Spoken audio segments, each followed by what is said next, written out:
शब्द भूमि प्रकाशन को धन्यवाद देना चाहते हैं कि आज उनके माध्यम से हम अपने विचारों को रख पा रहे हैं। अंबेडकर जी, बाबा साहेब, वो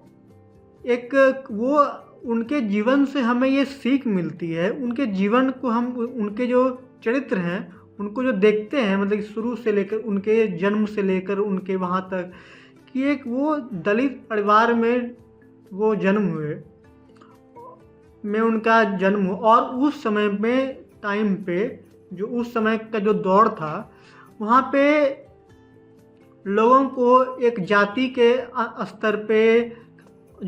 स्तर पे उस समय जो था समाज का जो एक रहन सहन था बहुत ही एकदम बर्बरता था। और एकदम वहाँ पे अगर कोई पानी छू ले तो वो पानी छू गया, इस जात ने छू लिया तो वो पानी अशुद्ध हो गया, ये सारी भावनाएं थी। और उन्होंने वहाँ से संघर्ष करते हुए आज उन्होंने हमारा संविधान लिखा वहाँ से,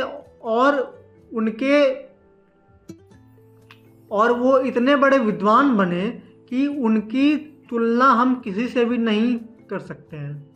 और भीमराव अम्बेडकर और बाबा साहेब के जैसा ना कोई ऐसा उनके जैसा दोबारा कभी होगा, ना ऐसा कभी हुआ है सिर्फ,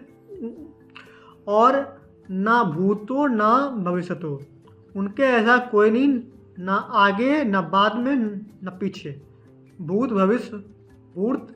भूत वर्तमान भविष्य। और मेरा शोध का विषय भी यही है कि दलित विमर्श के बारे में आज मैं अपनी चर्चा कर रहा हूँ। इसी बात पे मेरा चर्चा है कि वो भीमराव अम्बेडकर बाबा साहेब के जन्म के बारे में, कि उनके वजह से ही जो हमारा संविधान लिखा गया और आज उसी संविधान के जरिए हमें अपने अधिकारों के बारे में हमें जानकारी मिलती है, हमें अपने मानवीय मूल्यों के आधार पर कि हमारा क्या हक है, और उन्हीं के द्वारा आज हम इस भारत में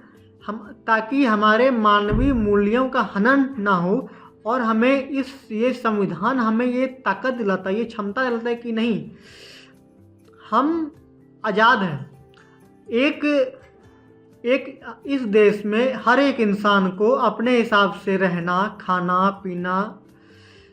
उसका जो अपनी इच्छा से, अपनी आज़ादी से वो चाहे वो कुछ भी कर सकता है। इसके लिए उसे कोई रोक टोक नहीं है, उसके ऊपर कोई बंदिशें नहीं है। और बाबा साहेब के चरित्र को और उनके जीवन को, उनके जीवनी को हम कुछ चंद शब्दों में हम उन्हें बांध नहीं सकते कि एक छोटा सा पैराग्राफ लिए एक काव्य छंद के द्वारा एक 2-3 पंक्तियों में हम उन्हें बांध के नहीं, उनके कार्यों को, उनके बारे में, उनके जीवन के बारे में जितनी भी हैं हम उन्हें शब्दों में बांध के रख पाना असंभव है। और ऐसा कोई शब्द नहीं है जो उनके लिए पर्याप्त हो, जो उनके विद्वत्ता के सामने वो सटीक बैठे, वो अप्रतिम है। मैं यहीं से अपनी बोली को मैं विराम देना चाहूँगा और धन्यवाद सभी का।